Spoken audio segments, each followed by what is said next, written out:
Instead of receiving any such letter of excuse from his friend, as Elizabeth half expected Mr. Bingley to do, he was able to bring Darcy with him to Longbourn before many days had passed after Lady Catherine's visit. The gentleman arrived early, and, before Mrs. Bennet had time to tell him of their having seen his aunt, of which her daughter sat in momentary dread, Bingley, who wanted to be alone with Jane, proposed their all walking out. It was agreed to. Mrs. Bennet was not in the habit of walking. Mary could never spare time, but the remaining 5 set off together. Bingley and Jane, however, soon allowed the others to outstrip them. They lagged behind, while Elizabeth, Kitty, and Darcy were to entertain each other. Very little was said by either. Kitty was too much afraid of him to talk. Elizabeth was secretly forming a desperate resolution, and perhaps he might be doing the same. They walked towards the Lucases, because Kitty wished to call upon Maria, and as Elizabeth saw no occasion for making it a general concern. When Kitty left them she went boldly on with him alone. Now was the moment for her resolution to be executed, and, while her courage was high, she immediately said, "Mr. Darcy, I am a very selfish creature, and, for the sake of giving relief to my own feelings, care not how much I may be wounding yours. I can no longer help thanking you for your unexampled kindness to my poor sister. Ever since I have known it, I have been most anxious to acknowledge to you how gratefully I feel it. Were it known to the rest of my family, I should not have merely my own gratitude to express. I am sorry, exceedingly sorry," replied Darcy, in a tone of surprise and emotion, "that you have ever been informed of what may, in a mistaken light, have given you uneasiness. I did not think Mrs. Gardiner was so little to be trusted. You must not blame my aunt.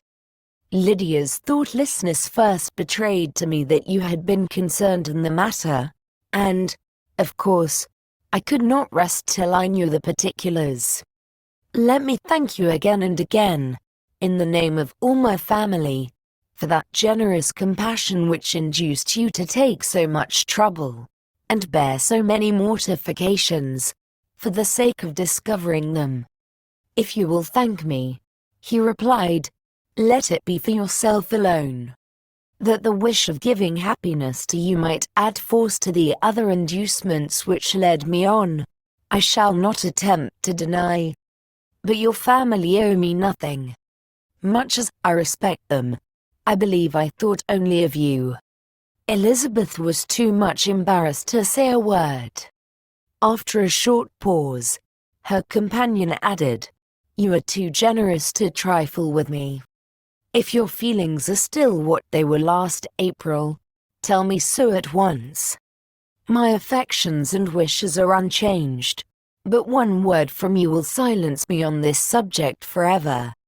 Elizabeth, feeling all the more than common awkwardness and anxiety of his situation, now forced herself to speak, and immediately, though not very fluently, gave him to understand that her sentiments had undergone so material a change since the period to which he alluded, as to make her receive with gratitude and pleasure his present assurances. The happiness which this reply produced was such as he had probably never felt before, and he expressed himself on the occasion as sensibly and as warmly as a man violently in love can be supposed to do. Had Elizabeth been able to encounter his eye, she might have seen how well the expression of heartfelt delight, diffused over his face, became him. But, though she could not look, she could listen, and he told her of feelings, which, in proving of what importance she was to him, made his affection every moment more valuable. They walked on, without knowing in what direction. There was too much to be thought, and felt, and said, for attention to any other objects. She soon learnt that they were indebted for their present good understanding to the efforts of his aunt, who did call on him in her return through London, and there relate her journey to Longbourn, its motive, and the substance of her conversation with Elizabeth, dwelling emphatically on every expression of the latter which, in her ladyship's apprehension, peculiarly denoted her perverseness and assurance, in the belief that such relation must assist her endeavours to obtain that promise from her nephew which she had refused to give. But, unluckily for her ladyship, its effect had been exactly contrariwise. It taught me to hope, said he, as I had scarcely ever allowed myself to hope before. I knew enough of your disposition to be certain that, had you been absolutely, irrevocably decided against me, you would have acknowledged it to Lady Catherine, frankly and openly. Elizabeth coloured and laughed as she replied, "Yes. You know enough of my frankness to believe me capable of that. After abusing you so abominably to your face, I could have no scruple in abusing you to all your relations. What did you say of me, that I did not deserve? For, though your accusations were ill-founded, formed on mistaken premises, my behaviour to you at the time had merited the severest reproof. It was unpardonable.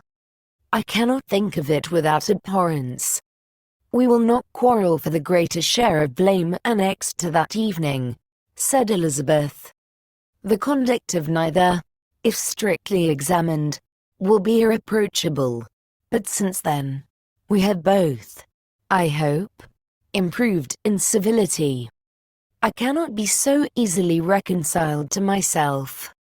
The recollection of what I then said, of my conduct, my manners, my expressions during the whole of it, is now, and has been many months, inexpressibly painful to me. Your reproof, so well applied, I shall never forget. Had you behaved in a more gentlemanlike manner, those were your words. You know not, you can scarcely conceive, how they have tortured me, though it was some time, I confess, before I was reasonable enough to allow their justice. I was certainly very far from expecting them to make so strong an impression. I had not the smallest idea of their being ever felt in such a way. I can easily believe it. You thought me then devoid of every proper feeling. I am sure you did. The turn of your countenance I shall never forget, as you said that I could not have addressed you in any possible way that would induce you to accept me. Oh, do not repeat what I then said. These recollections will not do at all. I assure you that I have long been most heartily ashamed of it." Darcy mentioned his letter. "Did it," said he, "did it soon make you think better of me? Did you, on reading it, give any credit to its contents?" She explained what its effect on her had been, and how gradually all her former prejudices had been removed. "I knew," said he, "that what I wrote must give you pain, but it was necessary. I hope you have destroyed the letter. There was one part especially, the opening of it, which I should dread your having the power of reading again. I can remember some expressions which might justly make you hate me. The letter shall certainly be burnt, if you believe it essential to the preservation of my regard. But, though we have both reason to think my opinions not entirely unalterable, they are not, I hope, quite so easily changed as that implies. When I wrote that letter," replied Darcy, "I believed myself perfectly calm and cool, but I am since convinced that it was written in a dreadful bitterness of spirit. The letter, perhaps, began in bitterness, but it did not end so. The adieu is charity itself. But think no more of the letter. The feelings of the person who wrote, and the person who received it, are now so widely different from what they were then, that every unpleasant circumstance attending it ought to be forgotten. You must learn some of my philosophy. Think only of the past as its remembrance gives you pleasure. I cannot give you credit for any philosophy of the kind.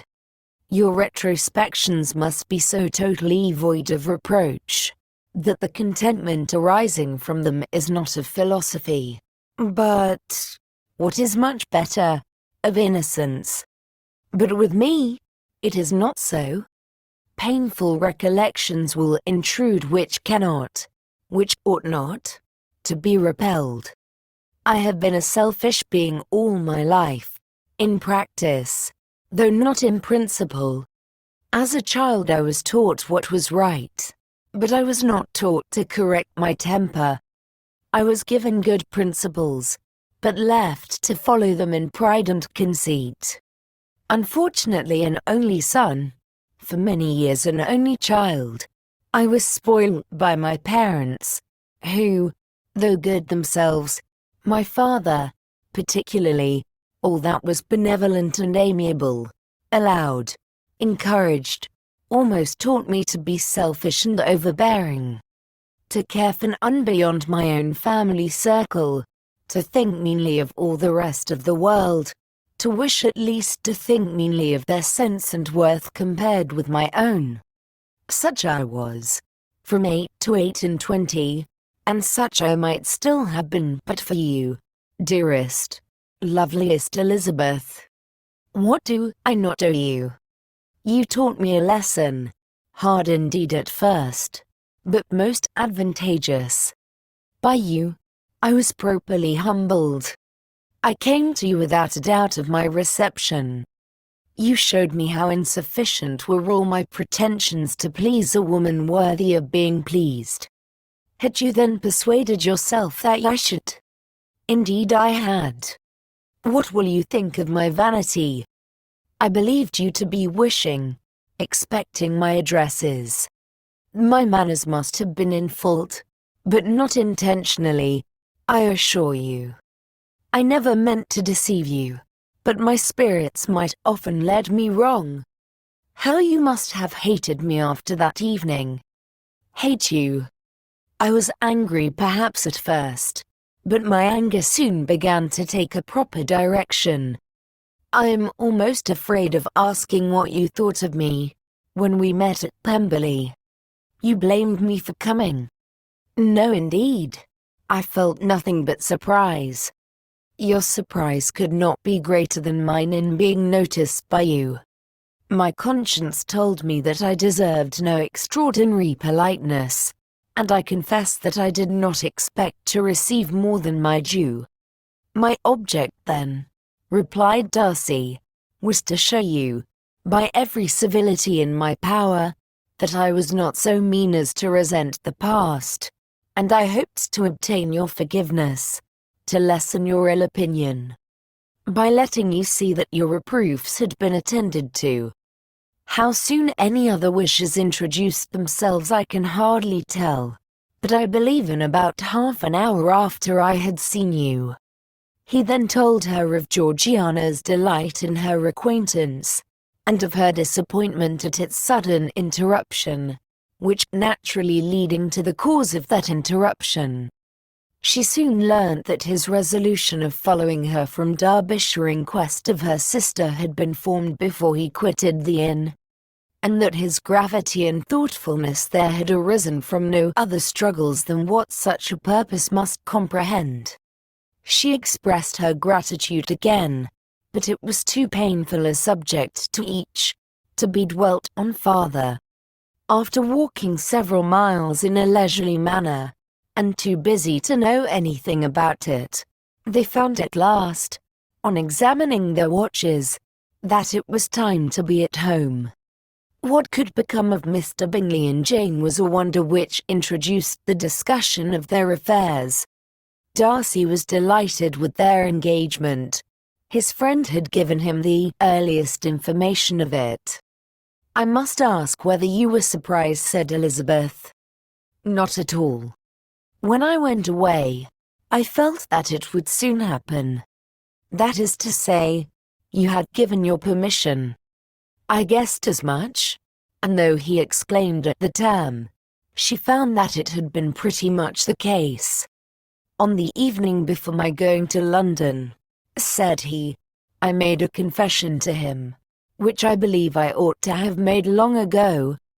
I told him of all that had occurred to make my former interference in his affairs absurd and impertinent." His surprise was great.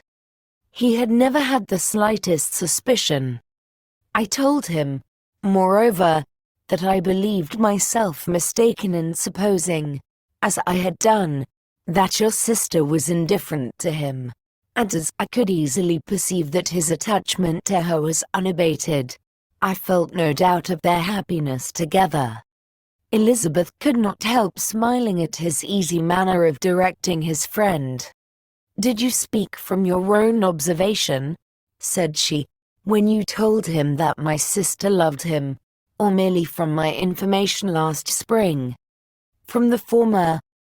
I had narrowly observed her during the 2 visits which I had lately made here, and I was convinced of her affection. And your assurance of it, I suppose, carried immediate conviction to him." "It did." Bingley is most unaffectedly modest. His diffidence had prevented his depending on his own judgment in so anxious a case, but his reliance on mine made everything easy. I was obliged to confess one thing, which for a time, and not unjustly, offended him. I could not allow myself to conceal that your sister had been in town 3 months last winter, that I had known it, and purposely kept it from him. He was angry. But his anger, I am persuaded, lasted no longer than he remained in any doubt of your sister's sentiments. He has heartily forgiven me now."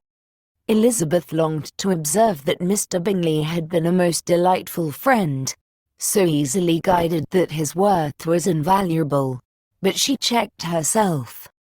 She remembered that he had yet to learn to be laughed at, and it was rather too early to begin.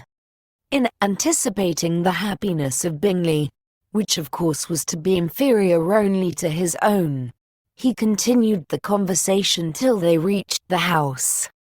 In the hall they parted.